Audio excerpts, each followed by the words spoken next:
definición de reflejo. El reflejo en sí, o la definición, nos dice que es una reacción estereotipada y automática, la cual se realiza sin control voluntario consciente, y esta se da en respuesta a un estímulo determinado aplicado a un receptor apropiado.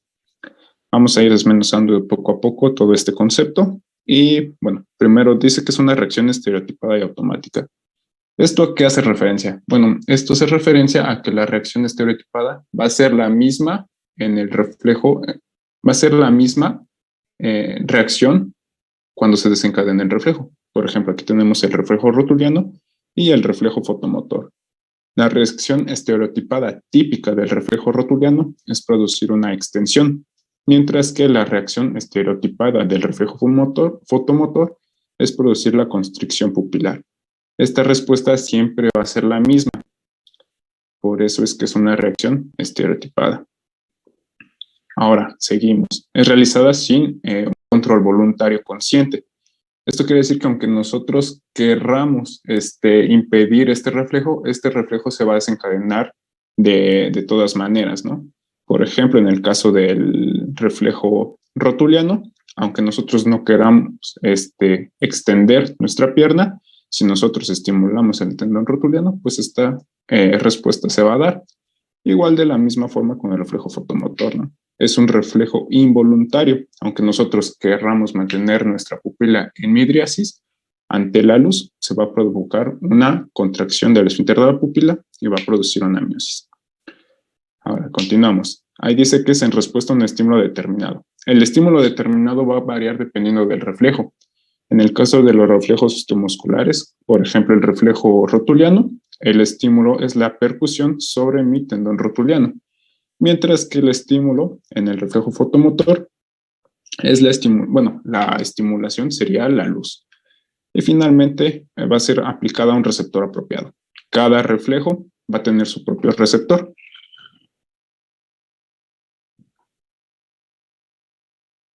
Entonces, como les decía, cada reflejo va a tener su propio receptor. Este receptor va a ser el encargado de sensar todas estas estímulos para producir mi respuesta estereotipada. Si se dan cuenta, todos los reflejos contienen las mismas características. Ahora, estos reflejos neurales nosotros los podemos dividir en muchas categorías y dependiendo del punto de vista en que nosotros lo veamos.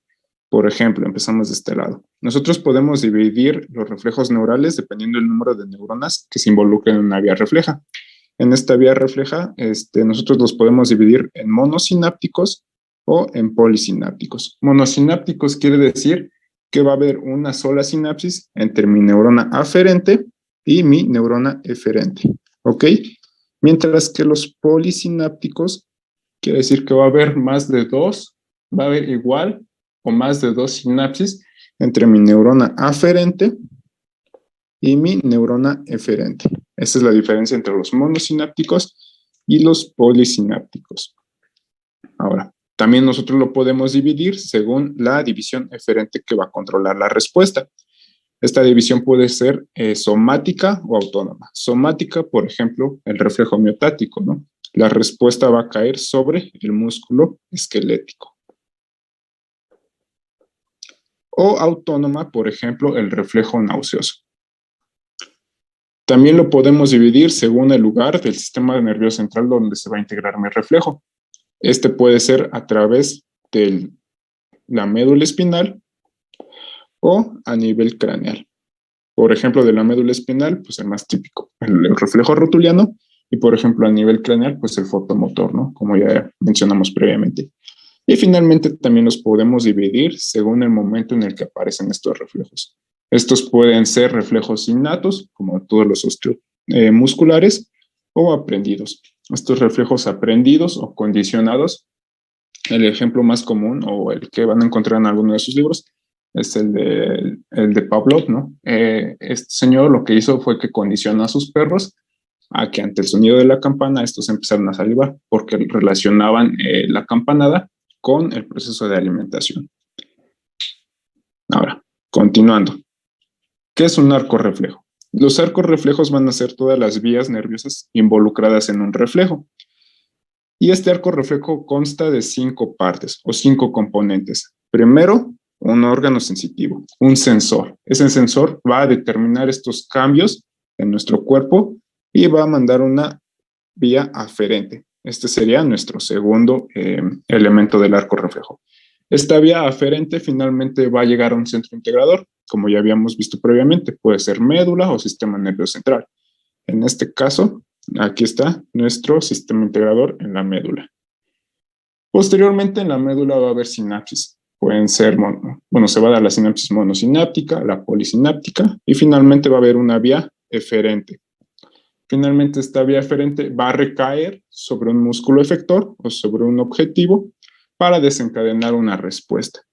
¿Cuáles son las características de cada una de estas partes del reflejo? Bueno, pues hay que recordar que el órgano sensitivo va a desencadenar potenciales generadores. Estos potenciales generadores, recuerden que son proporcionales a la intensidad del estímulo. Es decir, si yo tengo un estímulo bajo, mis potenciales generadores van a tener una frecuencia baja y por lo tanto no desencadenan un potencial de acción. Pero ¿qué pasa si yo tengo potenciales generadores muy frecuentes? Bueno, pues posiblemente habrá un proceso de sumación temporal o sumación espacial y dará paso a un potencial de acción. Este potencial de acción va a viajar a través de mi fibra aferente hacia mi médula espinal, hacia acá.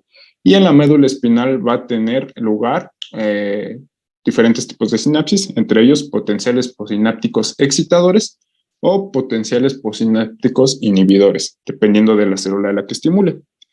Si nosotros estimulamos los potenciales posinápticos excitadores, finalmente vamos a producir un potencial de acción eferente hacia nuestro órgano efector.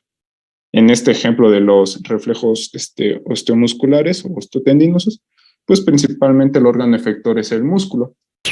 En el músculo lo que va a pasar es que va a haber potenciales de placa terminal y finalmente vamos a tener una respuesta, que esta respuesta sería nuestra contracción del músculo. Entonces, haciendo un resumen, arco reflejo, cinco componentes: el órgano sensitivo, vía aferente, centro integrador, vía eferente y mi célula efectora. ¿Alguna duda hasta aquí, chicos?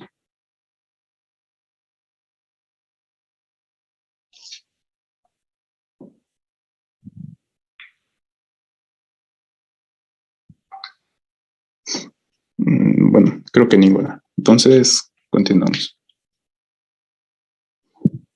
Ahora, nosotros vamos a seguir ese orden para explicar el reflejo rotuliano o el osteomuscular, ¿no? Que es el más común. Hay una duda: ¿qué significa EPSP? Es en la traducción en inglés el potencial posináptico excitador y el IPSP es potencial posináptico inhibidor. ¿Alguna otra duda?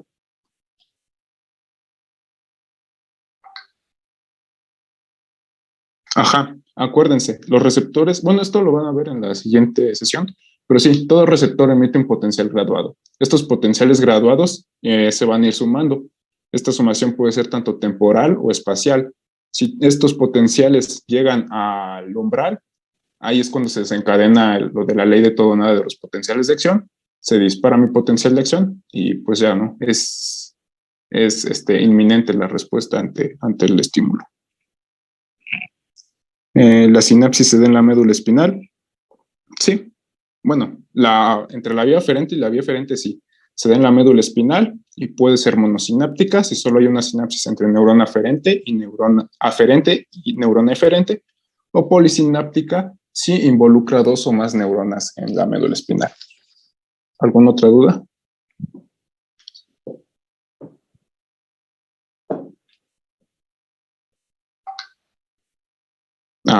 Bueno, voy a ir más despacio. Bueno, ahora que ya conocemos las 5 partes que involucran el arco reflejo, nos vamos a ir una por una estudiando el reflejo rotuliano, ¿vale? Entonces vamos a empezar con mi órgano sensitivo o mi receptor. En este caso del reflejo rotuliano, el receptor va a ser el huso muscular, que es esta estructura que está aquí. Se dice que es una estructura fusiforme, la cual se va a localizar entre mis fibras extrafusales. Seguramente habrán leído, seguramente habrán leído en sus libros que mencionan fibras extrafusales y fibras intrafusales. Las fibras extrafusales, como nos está mostrando aquí la imagen, son todas estas fibras musculares normales, ¿no? Comunes y corrientes, las cuales su papel es generar la contracción del músculo. Esas no nos van a interesar por ahora. Lo que sí nos van a interesar son las fibras intrafusales. Estas fibras intrafusales van a estar localizadas dentro de todo mi músculo. A lo largo de todo el músculo vamos a tener estas fibras intrafusales. En estas fibras intrafusales vamos a tener dos tipos de fibras. Las fibras de bolsa nuclear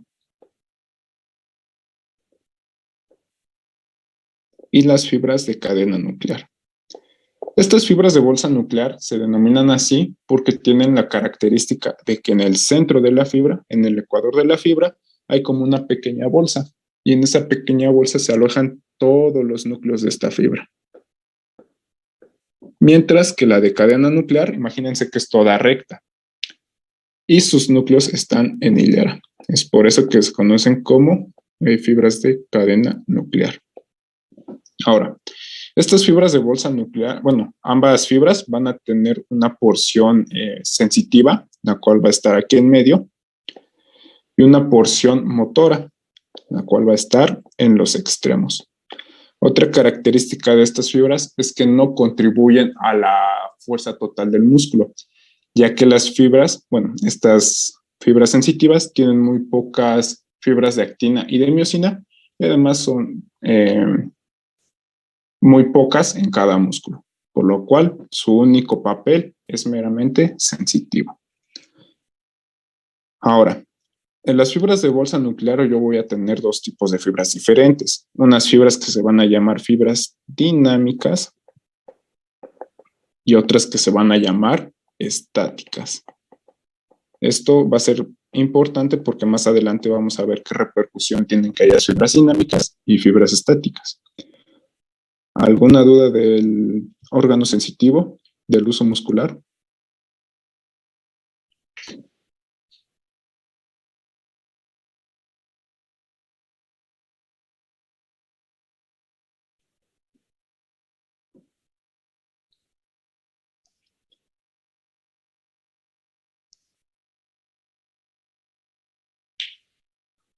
¿Dudas?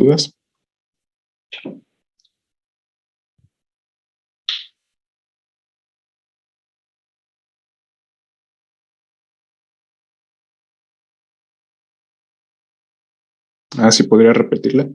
Bueno, en mi uso muscular, el órgano sensitivo de mi reflejo miotático es el uso muscular. Dentro de todo mi músculo que estamos viendo acá, vamos a tener dos tipos de fibras, las fibras extrafusales y las fibras intrafusales. Las fibras extrafusales son las fibras encargadas de la contracción, o sea, son las fibras musculares comunes y corrientes que nosotros conocemos, que vieron ayer en el tema de contracción muscular. Y las fibras intrafusales se llaman así ya que están dentro de un uso sensitivo. Dentro de este uso sensitivo que estamos viendo aquí, vamos a tener dos tipos de fibras, las de bolsa nuclear y las de cadena nuclear. Ya habíamos mencionado que las de bolsa nuclear se llaman así porque en el centro se van a conglomerar los núcleos y pues va a parecer que tiene como una pequeña bolsita mi fibra. Y la de cadena nuclear, a diferencia de la de bolsa nuclear, tiene sus núcleos en hilera. Ahora, las fibras de bolsa nuclear va a haber dos tipos. Va a haber unas fibras dinámicas y unas fibras estáticas. ¿Ok? ¿Ya quedó claro?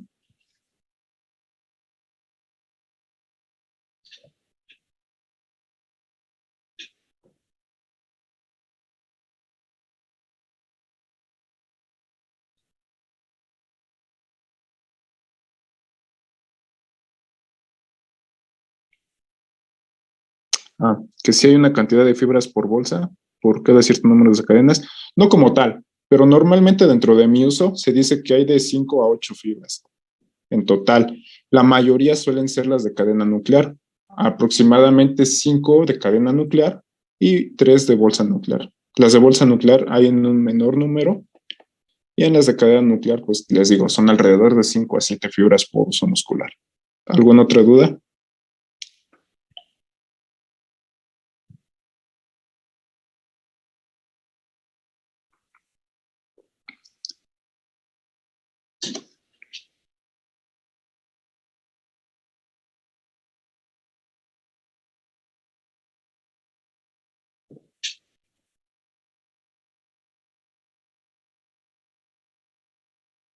Bueno, entonces continuamos. Entonces ya vimos mi órgano sensitivo, ¿no? Del reflejo miotático. Este órgano sensitivo va a tener una inervación aferente, es decir, de estos receptores va a haber fibras que van a dirigirse hacia mi médula espinal.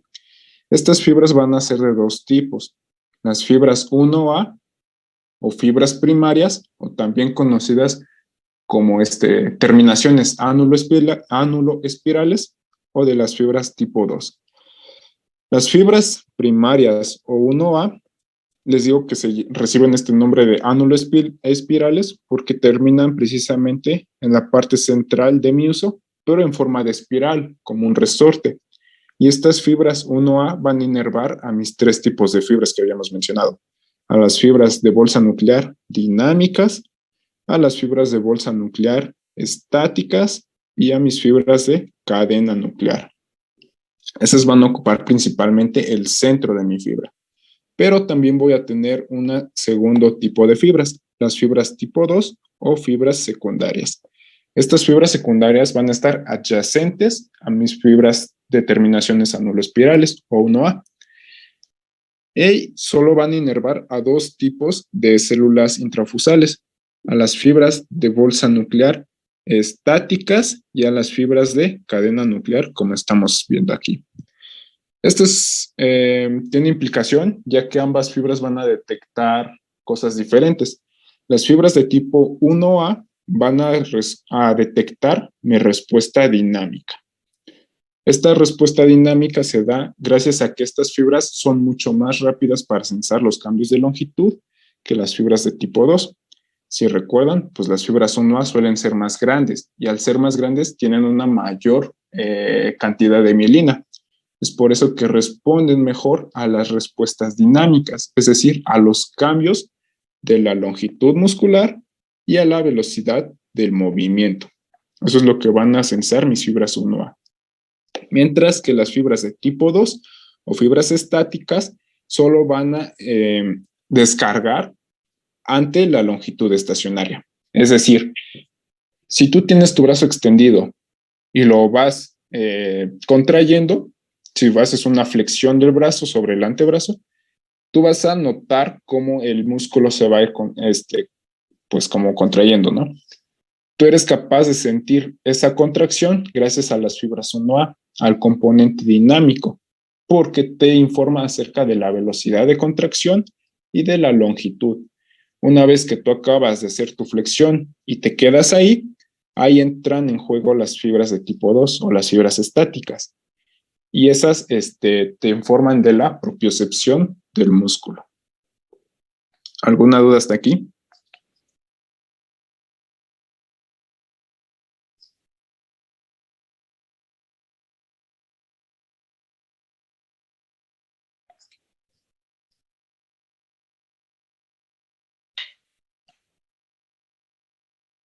¿Dudas, chicos?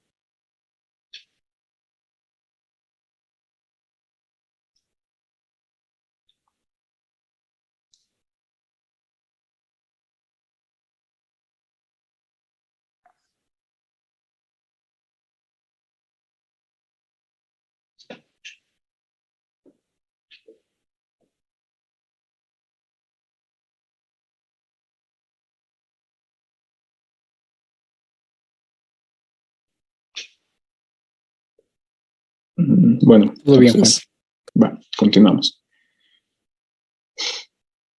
Entonces, estas fibras aferentes, les digo que van a llegar finalmente al centro integrador. En este caso, mi centro integrador va a estar en la médula espinal. Aquí, estas fibras van a venir por acá, ¿no? Por mi ganglio posterior, por mi raíz posterior, hacia la médula espinal. En la médula espinal va a tener dos opciones. La sinapsis aferente se puede quedar en la médula o subir a partes superiores del sistema nervioso central. Si sube a partes superiores del sistema nervioso central, nosotros estaríamos hablando de la vía propioceptiva, ¿no? La del cordón dorsal y el menisco interno, que creo que van a ver la siguiente clase. Y aquí nos estaría informando de la propiocepción. Eso es si las fibras ascienden. Pero ¿qué pasa si las fibras se quedan en mi médula espinal? Bueno, pues en la médula espinal van a ser sinapsis con diferentes tipos de neuronas. Pueden ser motoneuronas o interneuronas. ¿Ok? En las motoneuronas vamos a tener dos tipos de motoneuronas en las astas anteriores. Las motoneuronas alfa, las cuales vieron ayer, que se encargaban de la contracción de la fibra extrafusal, y las motoneuronas gamma. Estas motoneuronas gamma de lo que se encargan es de la contracción de mis fibras intrafusales. A su vez, igual, aprovechando que tenemos aquí la imagen de la médula espinal, hay que recordar que los reflejos pueden ser monosinápticos si es que hay una sola sinapsis entre mi vía aferente y mi motoneurona efectora, o polisinápticos si es que hay dos o más sinapsis entre mi vía aferente y mi motoneurona efectora. ¿Alguna duda del centro integrador de la médula espinal, chicos?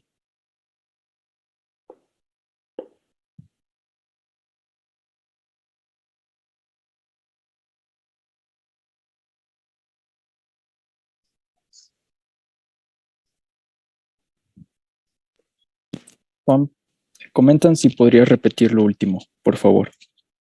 Sí. Bueno, ahí va todo. Bueno, entonces les mencioné que vamos a tener sinapsis aferentes. Estas sinapsis aferentes del uso muscular pueden ser de mis fibras de tipo 1A o de mis fibras tipo 2. ¿Ok? Entonces, tipo 1A o fibras de tipo 2 van a tener aferencias hacia mi centro integrador. En este caso del reflejo rotuliano, el centro integrador está en la médula espinal. Aquí les dije que en las sinapsis aferentes íbamos a hacer sinapsis con diferentes niveles del sistema nervioso central. Puede ser una sinapsis a nivel medular o la sinapsis puede ir a centros superiores del sistema nervioso central. Si la sinapsis asciende por los cordones posteriores, la vía del cordón dorsal y el menisco interno, nosotros vamos a ser capaces de detectar la propiocepción. Si recuerdan, la propiocepción es esa capacidad que nosotros tenemos de poder saber en qué posición está nuestro cuerpo, ¿no? Darnos cuenta de cómo estamos localizados en un espacio. Pero si la sinapsis se queda en la médula va a haber diferentes tipos de neuronas. Estas pueden ser tanto motoneuronas como interneuronas. Y nada más para acabar de recalcar, mencionamos que las motoneuronas van a haber de dos tipos en las astas anteriores, motoneuronas alfa o motoneuronas gamma. Las motoneuronas alfa son las encargadas de inervar a las fibras extrafusales o a mis fibras musculares comunes, mientras que las motoneuronas gamma son las encargadas de inervar a mis fibras intrafusales, es decir, a las fibras de bolsa nuclear y a las de cadena nuclear. También habíamos mencionado que aquí podíamos dividir las sinapsis en monosinápticas o en polisinápticas. Monosinápticas, como en la vía azul, si solo hay una sinapsis entre neurona aferente, que viene en la raíz posterior, a neurona eferente que sale del asta anterior. Y polisinápticas, si hay más de dos, igual o mayor de dos sinapsis entre mi neurona aferente y mi neurona eferente. ¿Ok? ¿Dudas? Juan, preguntan, ¿estas dos sinapsis, medular y sistema nervioso central, ocurren simultáneamente o solo puedes escoger una de las dos vías? En el caso de los reflejos osteotendinosos, predomina la sinapsis medular, pero, por ejemplo, en los movimientos voluntarios predomina la propiocepción. ¿Alguna otra duda? Preguntan, ¿las alfa y beta se activan en conjunto o solo es una a la vez? ¿Alfa y beta? ¿No alfa y gamma?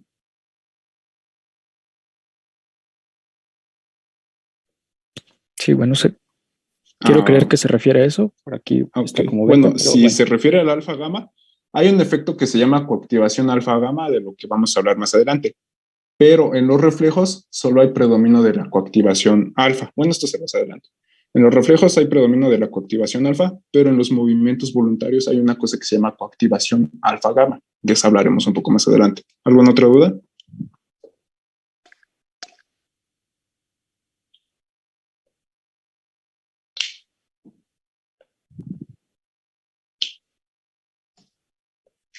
Mm, Todo bien, Juan. Entonces, continuamos ahora con mi vía eferente. Entonces, acuérdense, en el asta anterior vamos a tener dos grupos de neuronas, las alfa y las gamma. Ahorita vamos a ver qué papel van a tener cada una. Ahora sí, en mi vía eferente les dije que había unas fibras alfa. Estas fibras alfa inervan a las fibras extrafusales. Estas fibras extrafusales son las encargadas de producir la contracción en mi músculo. Acuérdense. Y de las fibras gamma que habíamos mencionado, a eso sí no les mencioné antes, pero vamos a tener dos tipos de fibras. Unas fibras que se llaman gamma dinámicas y unas fibras que se llaman gamma estáticas. El papel de estas dos fibras es estimular o mantener la estimulación de las fibras sensitivas, es decir, de la 1A y de la tipo 2. Las fibras gamma dinámicas, como lo dice su nombre, va a inervar a las fibras gamma dinámicas, como dice el nombre, va a inervar a las fibras de bolsa nuclear dinámicas, es decir, solo va a inervar a estas fibras. Mientras que las fibras gamma estáticas van a inervar a las fibras de cadena nuclear estáticas y a las a las de cadena nuclear y a las de bolsa nuclear estática. ¿Ok? Estas fibras se van a distribuir en la periferia de mi receptor, es decir, en estas partes, en las partes de los polos, ya que en estas partes mi receptor sí tiene filamentos contráctiles. Pero ¿qué creen? Estos filamentos contráctiles no son ni lo suficientemente fuertes ni hay en cantidades suficientes para apoyar o ser parte de la contracción activa del músculo. El papel de estas fibras gamma va a ser mantener la sensibilidad de mi receptor una vez que yo estoy produciendo una contracción. ¿Hasta aquí alguna duda?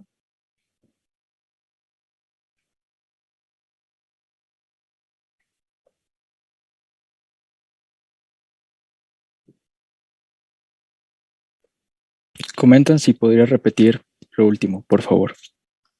Sí. A ver, dijimos que hay dos tipos de fibras, bueno, dos poblaciones de neuronas en mis cestas anteriores, las alfa y las gamma. Las alfas se encargan de inervar a las fibras extrafusales y las extrafusales son las fibras comunes y corrientes que producen la contracción muscular. Y de las fibras gamma vamos a tener dos tipos, gamma dinámica y gamma estática.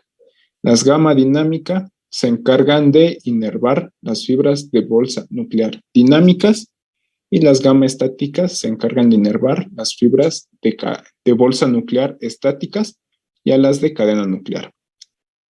Les mencionaba que estas fibras gamma se distribuyen principalmente en la periferia, en los extremos de mis fibras intrafusales, porque en ese lugar sí hay filamentos contráctiles, pero esos filamentos contráctiles no eran ni en número suficiente ni en cantidad suficiente para aportar a la fuerza muscular o a la contracción muscular activa. ¿Ok?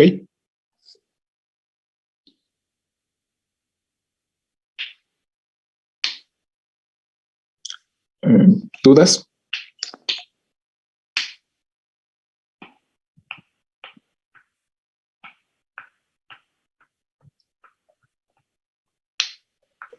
Todo bien, Juan. Gracias. Bueno, entonces continuamos en esta misma diapo.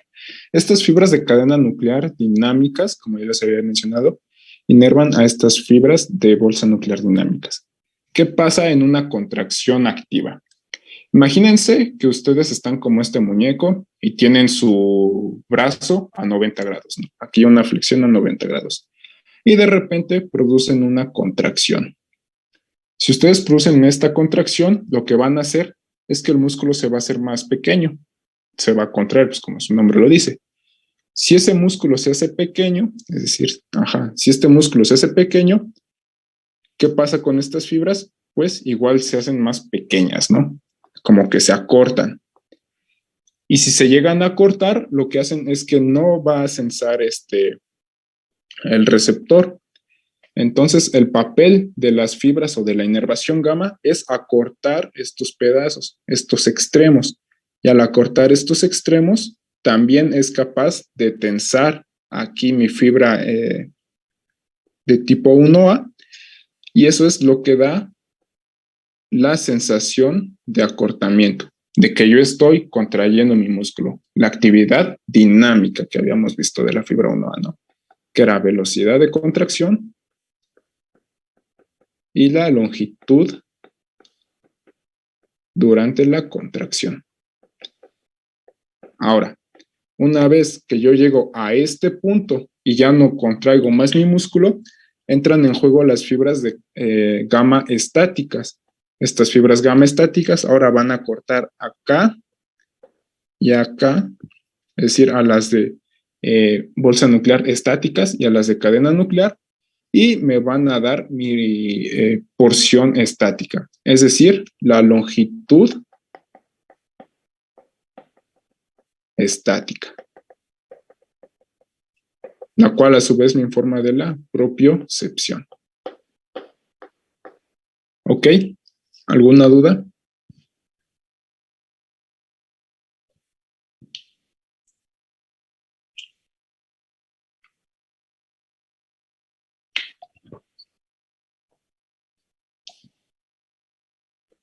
Todo bien, Juan.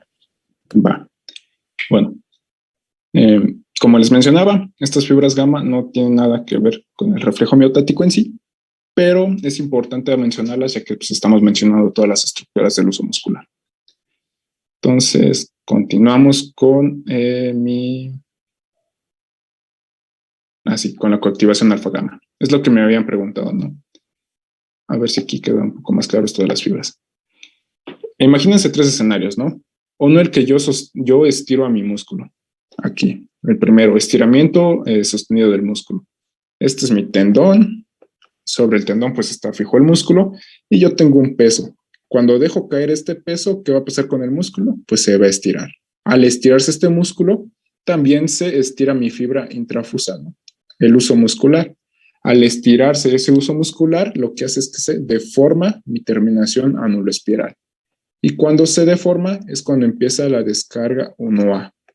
Ahí es cuando yo me doy cuenta que se está estirando mi músculo. ¿Ok? Ahora vamos a ver el escenario 2. Vamos a ver la contracción. En estos dos escenarios, contracción. Primero vamos a ver qué pasa si yo no tengo este sistema alfa-gamma.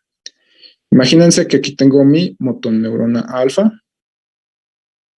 y solo estimulo a mi músculo. Al estimular al músculo, yo produzco una contracción. Si solo se estuviera contrayendo el músculo, lo que haría en mi uso muscular sería que se pone como aguado, ¿no? O sea, no se tensa. Y por lo tanto, pues no se deforma mi fibra de tipo 1A.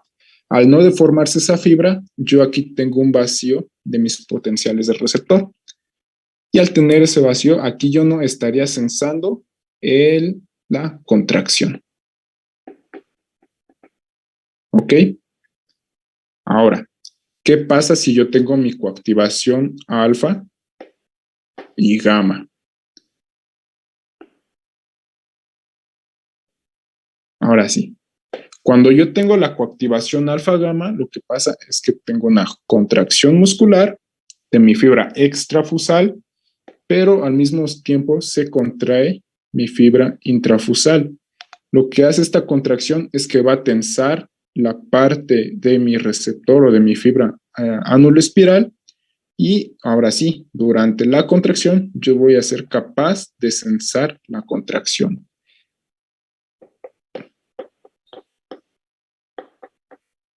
Finalmente, mi coactivación alfa-gamma para lo que me va a servir es para detectar la velocidad y la longitud en la contracción activa.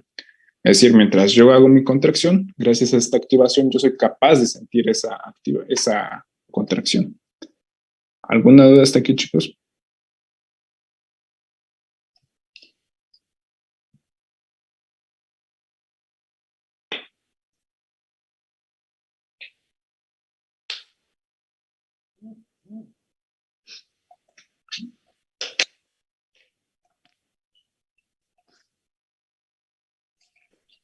Todo bien, Juan. Bueno.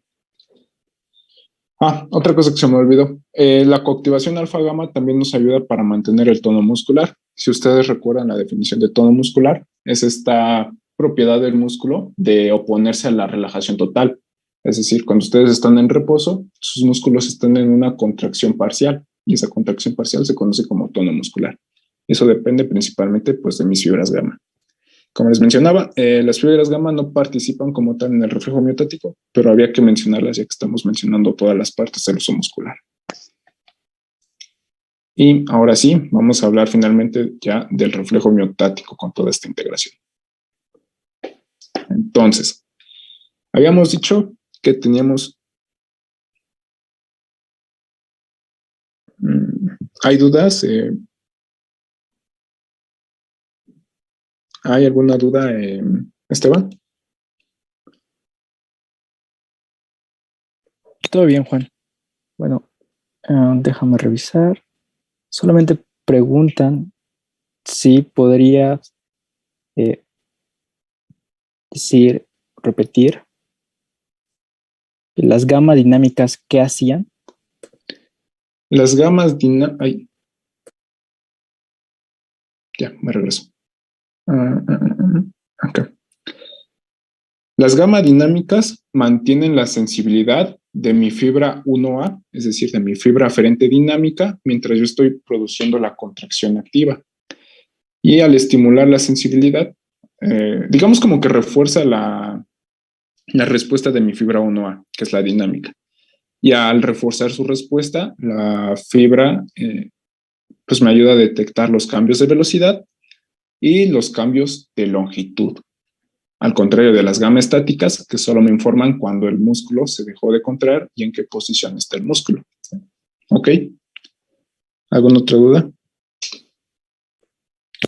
Preguntan, ¿las fibras gamma simplemente informan de la longitud y la posición del músculo en su estado dinámico y estático? ¿Estoy en lo correcto? Y las alfa informan acerca de que si el músculo está en movimiento. Las gamma aumentan la sensibilidad de mi receptor, ya sea dinámico o estático. Y las alfa no informan, las alfa son eferentes. Lo que hacen las alfa es que son las encargadas de producir la contracción de la fibra extrafusal o del músculo esquelético normal. ¿Ok?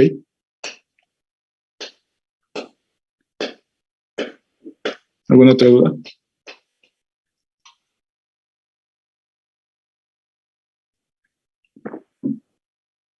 Preguntan, ¿detectar velocidad y qué, perdón? Bueno, con referente a lo que ya habías mencionado, detectar velocidad y longitud. Velocidad de contracción y la longitud durante la contracción de las gamma dinámicas. ¿Alguna otra?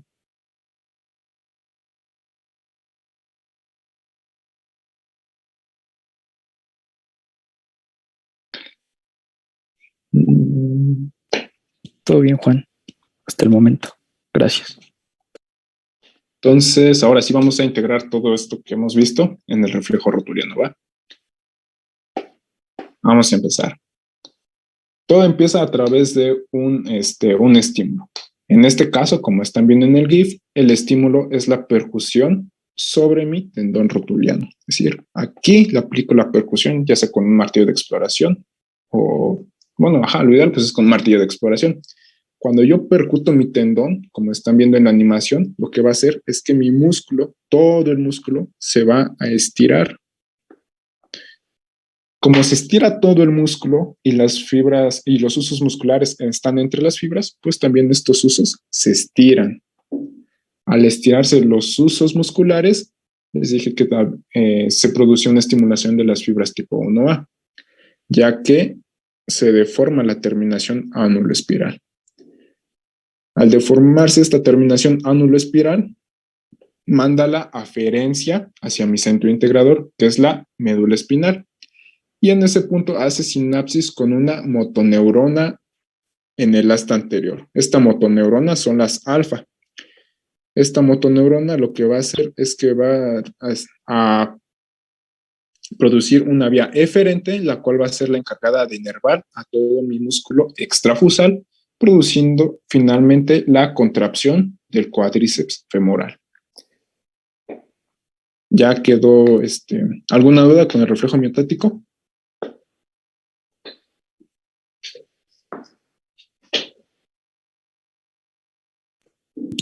¿Podrías repetirlo, por favor?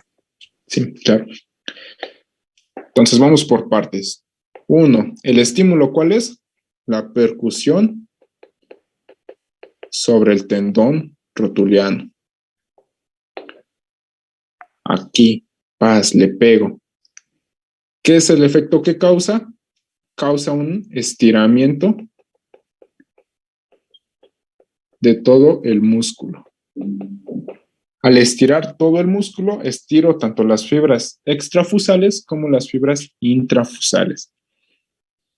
¿Qué pasa cuando yo estiro mis fibras intrafusales? Pues se deforma mi terminación ánulo-espiral. Esta terminación ánulo-espiral, al deformarse, produce mis potenciales de receptor y manda una aferencia a través de las fibras de tipo 1A, o sea, las dinámicas. Estas fibras finalmente van a llegar al centro integrador, que es la médula, aquí en la médula espinal. Y a la médula espinal finalmente van a mandar una eferencia hacia las motoneuronas alfa. Finalmente, esta eferencia lo que va a hacer es que va a inervar a las fibras extrafusales. Aquí, a las extrafusales. ¿Y qué hacen las fibras extrafusales cuando se estimulan? Pues me llevan a una contracción. Ok. ¿Alguna duda, chicos?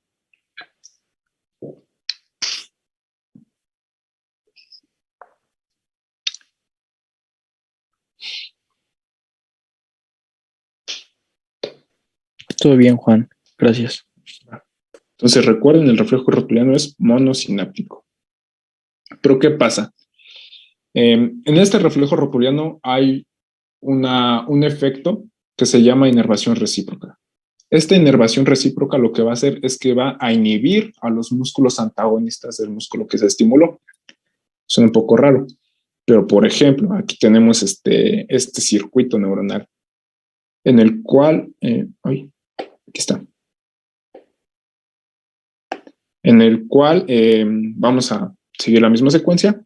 Primero es mi estímulo, el estímulo pega sobre el tendón rotuliano, eso produce un estiramiento de todo el músculo y también de mis fibras intrafusales, ¿no? Al estimular las fibras intrafusales, se deforma mi terminación ánulo-espiral o fibra 1A y manda mi inervación aferente. Entra por la raíz posterior y hace sinapsis con la motoneurona alfa. Esta motoneurona alfa lo que va a producir es una contracción del músculo al que yo estoy estimulando. Esta inervación recíproca va por un camino diferente. Digamos que toda la vía aferente es la misma, pero llega aquí, a la neurona, y produce un potencial postsináptico inhibidor. Este potencial postsináptico inhibidor lo que va a hacer es que va a liberar GABA, y el GABA, si ustedes, ya vieron neurotransmisores, aumenta la conductancia del cloro, es decir, de un ion negativo. Al aumentar la conductancia de este ion negativo, ¿qué pasa con mi potencial de membrana en reposo? Pues estaba en menos 70 milivolts, lo va a hacer más negativo, por ejemplo, menos 90. Y al hacerlo más negativo, va a ser más difícil que produzca una contracción. Entonces, prácticamente lo que hace esta inervación recíproca es inhibir al músculo antagonista. ¿Esto qué razón tiene o para qué me sirve? Bueno, pues ante el reflejo o ante el estímulo que estoy proporcionando a mi reflejo, el músculo agonista o el músculo principal se levante más fácil o ejerce su acción de una forma más fácil sin alguna resistencia por otro músculo. ¿Alguna duda hasta aquí, chicos, de la inervación recíproca?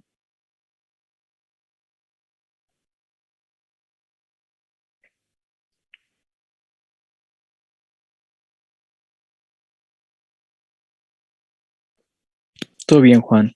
Gracias. Bueno. Entonces, acuérdense solo el reflejo miotático es de la fibra aferente al eferente. Esto de la inervación recíproca no es como tal parte de la respuesta del reflejo miotático, sino que es un evento que se lleva a cabo al mismo tiempo. Es decir, no es parte integral del circuito, pero sí toma cierta importancia, ¿no? Para que mi músculo agonista se contraiga sin oposición. Entonces, continuamos. Ahora, el reflejo rotuliano no es el único reflejo miotático.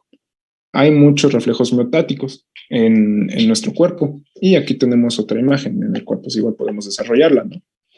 Entonces, a ver, ustedes me van a ayudar ahí en el chat. ¿Qué es lo primero que vamos con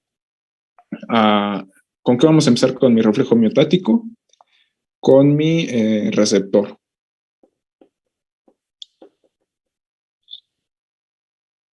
¿Hay dudas de lo anterior? Juan, preguntan, se estimula el flexor, pero se inhibe el extensor, ¿no?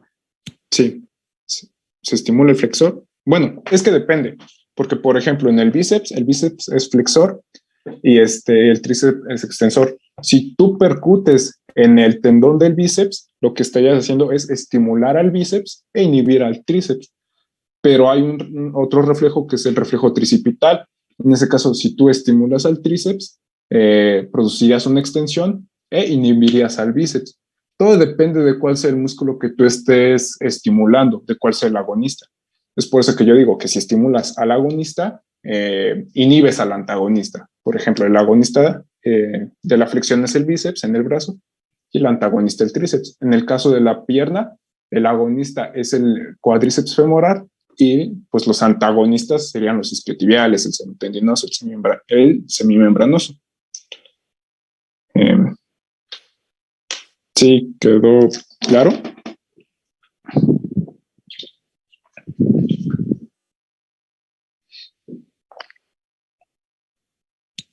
Parece que sí, Juan. Y preguntan si el potencial inhibidor es potencial posináptico inhibitorio. Sí, potencial posináptico inhibitorio. Hace cuenta que llega a la neurona aferente. Esta neurona aferente lo que hace es que hace una sinapsis con esta interneurona inhibidora, o también llamada célula de Renshaw, en la médula. Y lo que hace esta célula de Renshaw una vez que se estimula, bueno, que es despolarizada, es que libera GABA. GABA lo que va a hacer en la motoneurona alfa del músculo opuesto, digamos así, o antagonista del músculo principal, es que va a producir una hiperpolarización. Y como ya vieron con Edgar, si yo hago mi potencial de membrana más negativo, pues le costaría mucho más llegar al potencial umbral y generar un potencial de acción. Por lo cual, pues digamos que deprime su acción. ¿Alguna otra duda, chicos?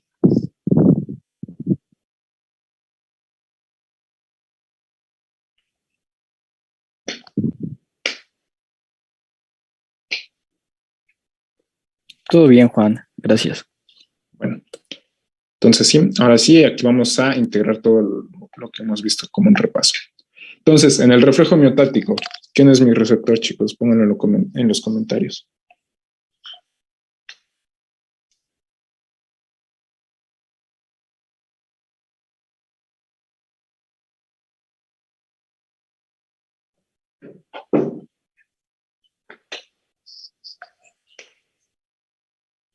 Bien, el receptor es el uso muscular.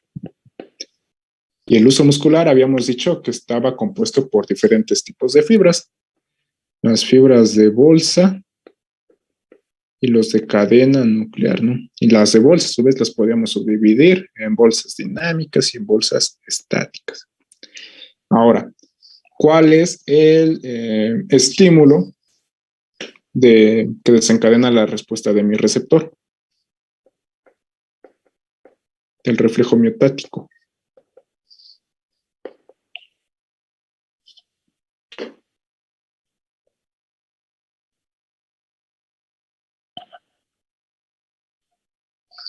Exacto, el estiramiento de mi músculo.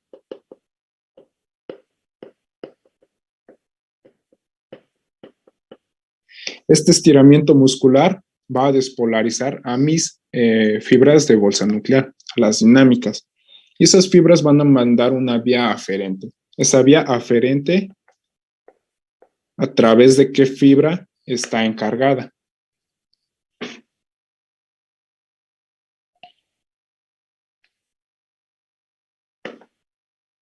A través de las fibras de tipo 1A. Esa fibra de tipo 1A llega a un centro integrador. Ese centro integrador, ¿cuál es en el reflejo rotuliano?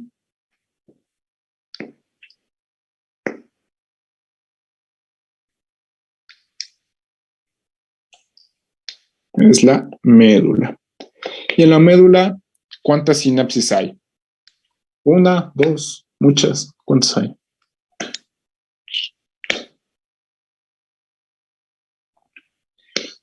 Hay una sinapsis. Y es por eso que es un reflejo monosináptico. Esa sinapsis, ¿a qué tipo de población neuronal va a dar? En el asta anterior.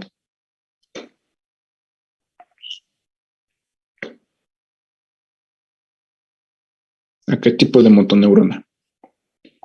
Las motoneuronas alfa. Y finalmente, ¿a qué fibras se inervan las motoneuronas alfa?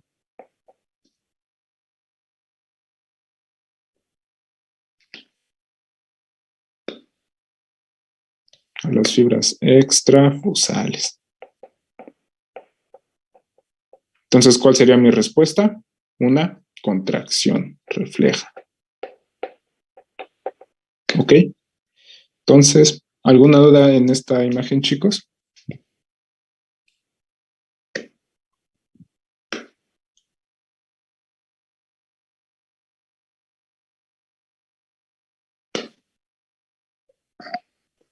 Parece que todo está bien, Juan. Gracias. Bueno.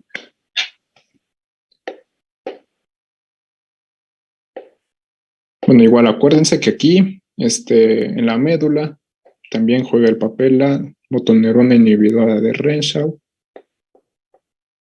la cual va a generar un potencial postsináptico inhibidor, va a liberar GABA y inhibe al antagonista. Yo les digo, esto como tal ya no forma parte del reflejo miotático, sino que es como una vía alterna, es como una ayudita para el reflejo miotático. ¿Ok? ¿Alguna otra duda, chicos? Juan, preguntan si podrías repetir para reafirmar, por favor. Va. Ay. A ver, empezamos aquí. El receptor, acuérdense, es esto, mi uso muscular, porque está aquí. El uso muscular, habíamos dicho que habían las fibras intrafusales, y de las fibras intrafusales habían las de bolsa y las de cadena nuclear. Las de bolsa se llamaban así porque en su interior los núcleos estaban acuminados en el centro, mientras que en las de cadena pues parecían como popotes, ¿no? Y todos estaban unos pegados al otro en hilera. Ahora, el estímulo para producir una respuesta en el receptor, habíamos dicho que era el estiramiento del músculo. Si yo estiro el músculo, ¿qué hago? Pues deformo a mis fibras dinámicas de tipo 1A. 1A dinámicas. Esta aferencia 1A lo que va a hacer es que va a llegar a mi centro integrador, que en este caso es la médula. En este centro integrador va a hacer sinapsis con las motoneuronas alfa, aquí en el asta anterior. Y finalmente lo que va a hacer es una contracción refleja. Pero también les había mencionado que que la fibra 1A llegaba a una interneurona. Esta interneurona es la célula de Renshaw. Esta interneurona lo que produce es un potencial posináptico inhibidor, el cual inhibe al músculo antagonista del músculo que yo estoy estimulando, y por lo cual pues disminuye la resistencia que este opone y aumenta la respuesta de mi músculo agonista. ¿Ya quedó más claro, chicos? Se me olvidó mencionar que entre la neurona aferente, es decir, la fibra 1A, y la motoneurona alfa, el neurotransmisor es la glicina.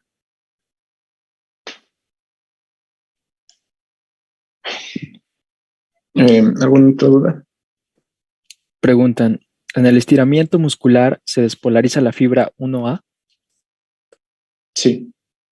En el estiramiento muscular se despolariza mi fibra 1A, porque es la que está sensando el estiramiento del uso muscular.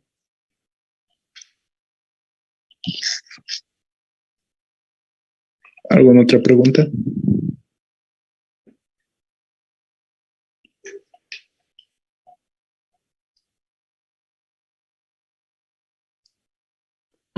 Parece que no, Juan. Todo bien.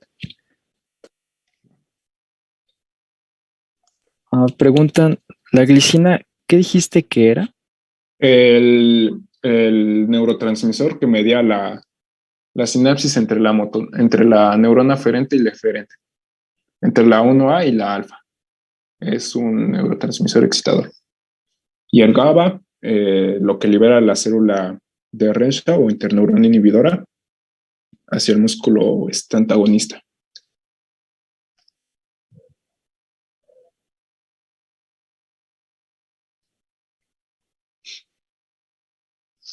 ¿Alguna otra duda? Entonces ya quedó el reflejo miotótico, chicos.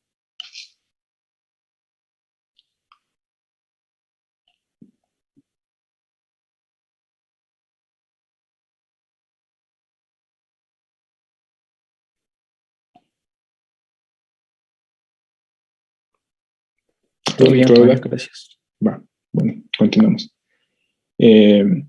Ahora vamos a hablar del reflejo miotático inverso. Este reflejo miotático inverso también va a tener a su propio receptor. Este receptor va a ser el órgano tendinoso de Golgi. Este órgano tendinoso de Golgi va a constar en fibras nerviosas, las cuales estamos viendo en esta imagen, las cuales van a estar entrelazadas. Digamos que van a estar enredadas en las fibras de colágeno de mis tendones, como están viendo aquí en esta imagen, ¿no? El estímulo de el estímulo que desencadena la estimulación del órgano tendinoso de Golgi, pues es un aumento en la tensión de mi tendón. Este órgano tendinoso de Golgi igual va a tener una vía aferente, la cual va a estar mediada a través de las fibras de tipo 1B, a diferencia de los usos musculares que son a través de las fibras 1A.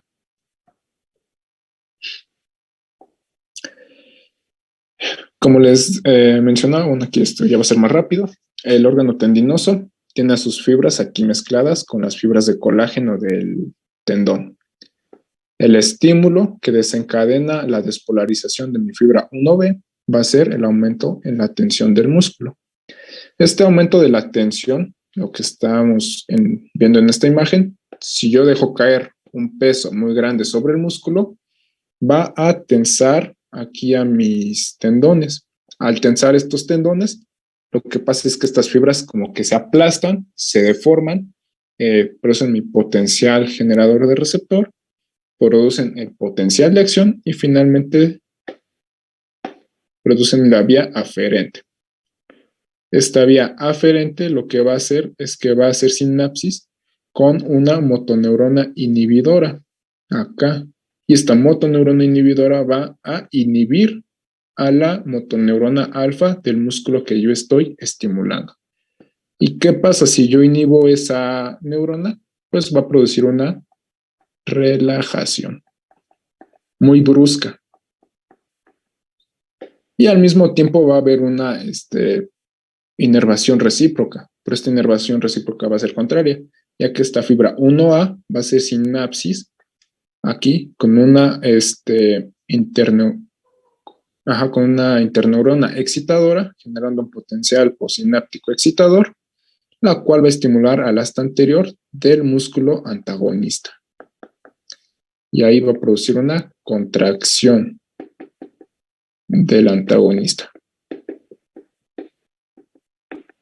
Este reflejo miotático inverso tiene un papel, y ese papel o el objetivo de este reflejo es, digamos que un papel protector ante la tensión excesiva de los músculos.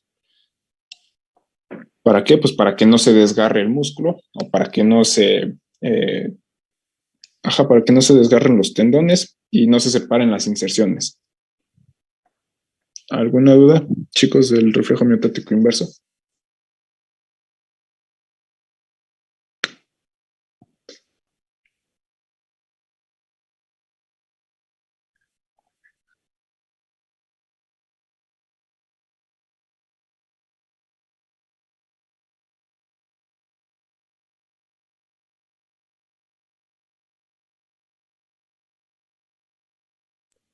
Preguntan, Juan, si el peso nos sobrepasa, ¿esto hace que se relaje el músculo en automático? Sí. Si el peso es demasiado excesivo, esto hace que a ver, pongamos una situación. Imagínate que estás en el gimnasio, ¿no? Que tienes tus manos extendidas y que está tu codo así en semiflexión. Imagínate que a ti te sueltan una pesa de 100 kilos. ¿Qué pasaría? Normalmente, si es un peso que tú aguantas, pues producirías un reflejo miotático, ¿no? Es decir, se estira tu uso y se contrae. Pero ¿qué pasa si el peso es demasiado excesivo? Al producirse una tensión excesiva en el músculo, lo que hace es que se desencadena este reflejo miotático inverso. Este reflejo miotático inverso, como dice su nombre al ser inverso, produce una relajación, pero esta relajación es brusca, ya que la intención de este reflejo miotático es disminuir esa tensión excesiva lo más rápido posible para que el tendón no se desinserte del hueso y proteger así el músculo. ¿Alguna otra duda?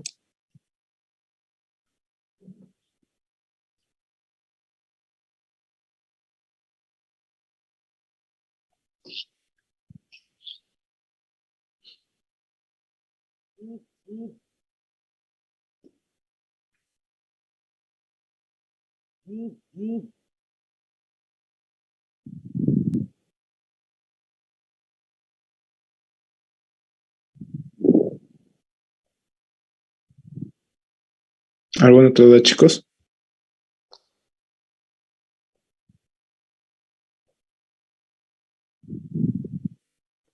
Preguntan, Juan, es decir, que en este reflejo el órgano tendinoso de Golgi envía señales para autoinhibir al músculo al que pertenece y contraer al músculo antagonista. Sí, así es. Inhibe al músculo que pertenece y estimula al antagonista para hacer sinergia y proteger al músculo principal.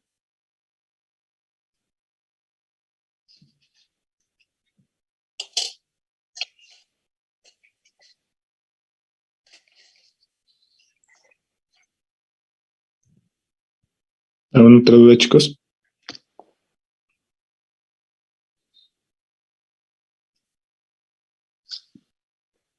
Parece que todo bien, Juan.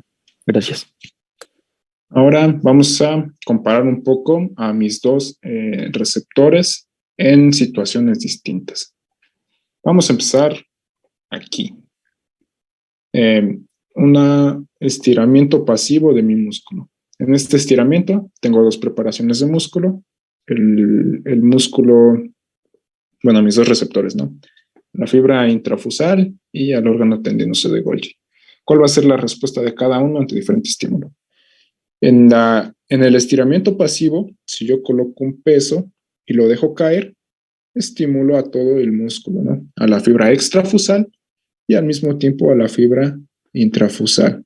Al estirar esa fibra, se deforma mi terminación ánulo-espiral y produce los potenciales del receptor, ¿no? Y pues va a censar este estiramiento muscular. ¿Qué pasa del lado del órgano tendinoso de Golgi? El órgano tendinoso de Golgi, igual yo cuando suelto un peso, también va a ser sensible al estiramiento del músculo. Pero ¿qué creen? El órgano tendinoso de Golgi, al tener una fibra 1B, es más pequeña que la fibra de tipo 1A, es decir, conduce a una menor velocidad, pero también hay una mayor cantidad de estas fibras, de las intrafusales, para poder sensar el estiramiento. Es decir, el estiramiento como tal es sensado por las fibras intrafusales y por el órgano tendinoso de Golgi, pero quien predomina la acción como receptor sensitivo es la fibra intrafusal, ya que hay en un mayor número y son más sensibles al estiramiento. ¿Ok? Ahora, ¿qué pasa en vámonos a la segunda imagen, a una contracción activa?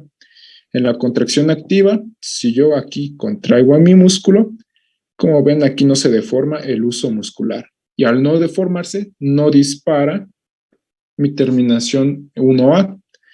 Al no disparar esta terminación 1A, pues en este caso no se sensaría la contracción del músculo. Pero en el órgano tendinoso de Golgi, al contraerse, digamos que se deforma aquí el tendón. Al deformarse el tendón, despolariza mis fibras tipo 1B y sí es capaz de sensar la contracción muscular. Bueno, la tensión del tendón. ¿Alguna vez en esta imagen?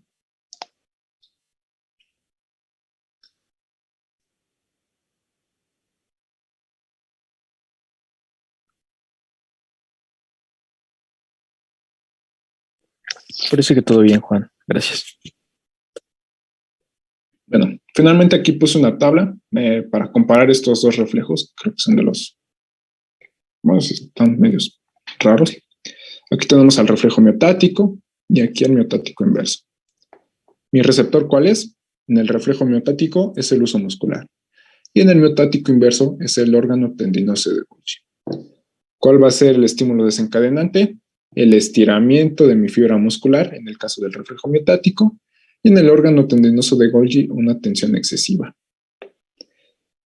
Este estímulo va a viajar por una fibra aferente.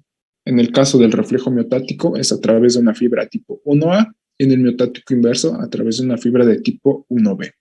Ambas llegan al mismo centro integrador, es decir, a la médula espinal, y van a tener un efecto en mi motoneurona del músculo al que está estimulando.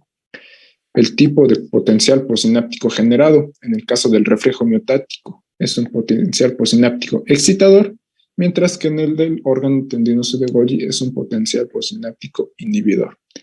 El potencial posináptico excitador, ¿qué va a hacer? Pues como su nombre lo dice, va a excitar a mi motoneurona alfa y por lo tanto va a producir la contracción sobre el músculo principal, mientras que el potencial posináptico inhibidor, como su nombre lo dice, va a inhibir al músculo principal y por lo tanto va a producir una relajación. ¿Ok? Finalmente, ¿cómo es el tipo de reflejo? En el del órgano tendinoso de Golgi, acuérdense que es monosináptico, solo una sinapsis entre vía aferente y vía eferente. Y en el reflejo miotático inverso va a ser polisináptico, ya que tiene una vía aferente, hace sinapsis con una motoneurona inhibidora y una vía eferente. ¿Ok? ¿Tienen alguna duda con esta tabla, chicos?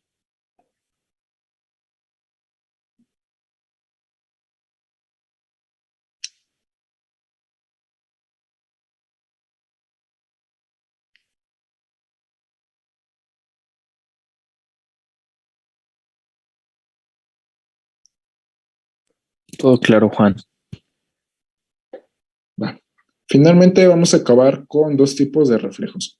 El reflejo flexor y el de retirada.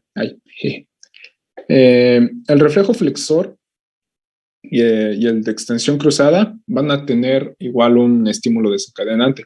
En este caso son los nociceptores o los estímulos nociceptivos. Nociceptivo. Por ejemplo, cuando te quemas, cuando te picas, cuando algo te lastima, ese va a ser el estímulo desencadenante de estos reflejos.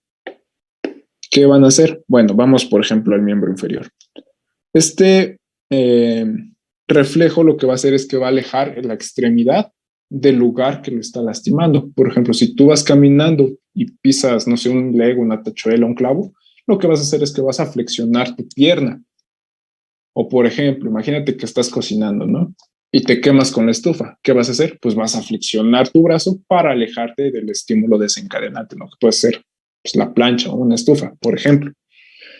Es por eso que se llama principalmente reflejo flexor. ¿Para qué? Pues para alejar del estímulo nocivo mi extremidad. Este reflejo flexor, si lo vemos en esta imagen, en la de la imagen izquierda, aquí tenemos un clavo. Este clavo nosotros lo pisamos y va a tener una vía aferente a través de mi vía nociceptiva. Esta vía lo que va a hacer es que va a estimular a los músculos flexores acá y por lo tanto va a producir una contracción del músculo flexor, pero al mismo tiempo va a producir una inhibición en los músculos extensores. Al inhibir los músculos extensores, pues es como la inervación recíproca que ya habíamos visto, ¿no? Aumenta la facilidad del flexor para contraerse. ¿Pero qué creen? Ahora va a haber un reflejo de extensión cruzada. La intención de este reflejo de extensión cruzada es mantener el equilibrio. Sin este reflejo de extensión cruzada, ustedes al momento de levantar el pie, pues se caerían. Este reflejo de extensión cruzada lo que va a hacer mi vía nociceptiva es que va a decusar contralateralmente y ahora va a estimular aquí a las neuronas extensoras, pero va a inhibir a las neuronas flexoras para mantener el equilibrio. Eso es lo que pasa en los miembros inferiores. Ahora, vamos a ver qué pasa en los miembros superiores. Imagínense que ustedes están cocinando, ¿no? Y pues, que por cualquier cosa acercan su mano al fuego. ¿Eso qué va a hacer? Pues les va a quemar la mano. ¿Qué harían ustedes? Pues en ese momento ustedes producen una flexión de su brazo. Entonces me está quemando, viene mi vía aferente a través de la vía nociceptiva, llega a mi médula espinal por el asta posterior y voy a estimular aquí a mis músculos flexores. Pero voy a tener una inhibición de los músculos extensores para alejarme del estímulo nocivo. E igual de la misma forma, va a haber vías que van a decusar del otro lado y van a producir lo siguiente, bueno, lo contrario. Estimulan al extensor, pero inhiben al flexor. ¿Alguna duda de estos reflejos, chicos? De los de flexión y extensión cruzada.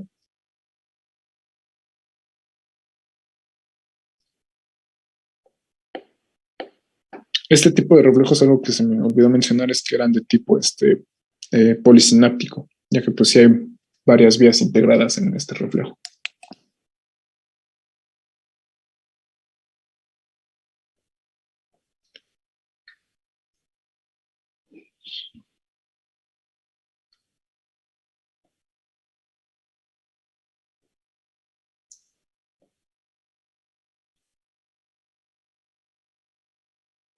Juan, comentan si podría repetir el de extensión cruzada, por favor. Sí, claro. ¿Con cuál quieres que lo repita? ¿Con el de las extremidades inferiores o las superiores?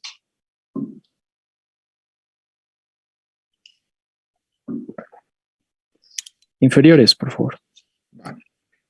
Imagínate que tú vas caminando y que dejaron un lego mal puesto por ahí, ¿no? O un clavo o una tachuela. ¿Qué va a pasar? Vas a tener un estímulo nociceptivo. Ese estímulo nociceptivo va a viajar por las fibras A alfa y las A delta y las fibras tipo C hasta tu médula posterior, ¿no? Hasta la parte posterior de la médula espinal. Estas fibras lo que van a hacer van a priorizar la flexión del miembro que está siendo afectado para alejarse del estímulo nociceptivo. Si tú estás pisando algo, pues lo que va a hacer es que va a favorecer la flexión, como estamos viendo aquí. Aquí favorece la flexión de las motoneuronas flexoras, pero va a inhibir, por lo que habíamos visto, ¿no? De la inervación recíproca, las neuronas extensoras. ¿Para qué? Pues para que se pueda flexionar de una forma más rápida. Pero ¿qué pasa? Bueno, pues esta misma fibra aferente va a tener sinapsis con neuronas contralaterales. Estas neuronas contralaterales, ahí es cuando empieza lo del reflejo de extensión cruzada, la cual su prioridad es mantener el equilibrio de la persona para que no se caiga, ya que pues solo tiene un pie de sustentación, no de apoyo. Lo que pasa es que pasa de CUSA, la médula espinal, y estimula los grupos contrarios. Aquí va a estimular al extensor para que tú mantengas el equilibrio y va a inhibir al flexor para que no pues, contraigas tu otra pierna y te vayas a caer. ¿Ok? ¿Alguna otra duda, chicos? Entonces, si te das cuenta, en el nociceptivo, lleva el pie hacia arriba. Ay, perdón por ese gallo. Lleva el pie hacia arriba. En el de extensión cruzada, hace que se vaya más hacia el suelo para que mantengas en el equilibrio.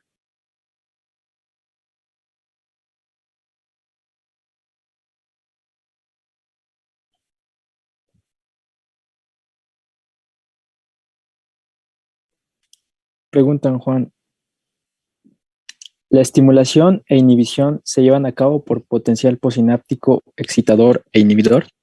Así es, pero depende de la neurona que estés estimulando. Por ejemplo, si viene en el caso del reflejo flexor, la vía aferente va a mandar a través de una interneurona excitadora un potencial posináptico excitador al músculo flexor para alejar el pie.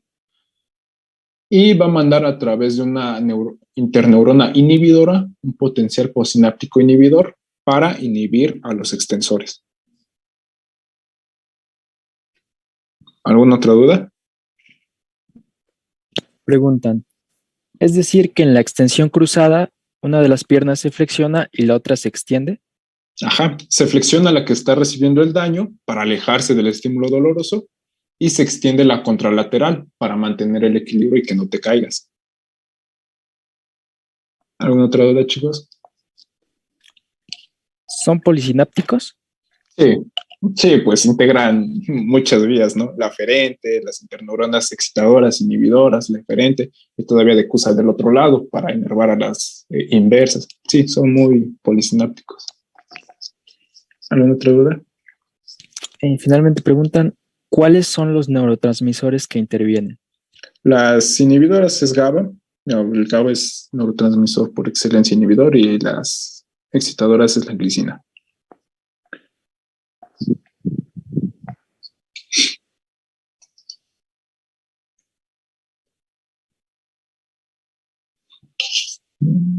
¿Alguna otra duda?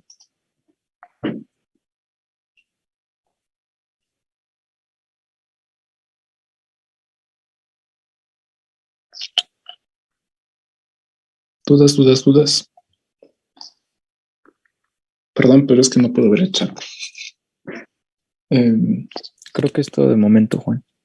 Bueno, si eso es todo, estas son las referencias que yo utilicé y pues les deseo mucha suerte en su examen. Creo que vamos un poco temprano, ¿no? Pero vayan a descansar y no olviden seguir las redes de la Academia de Fisiología. ¿Va? Suerte, chicos, y que tengan un buen día.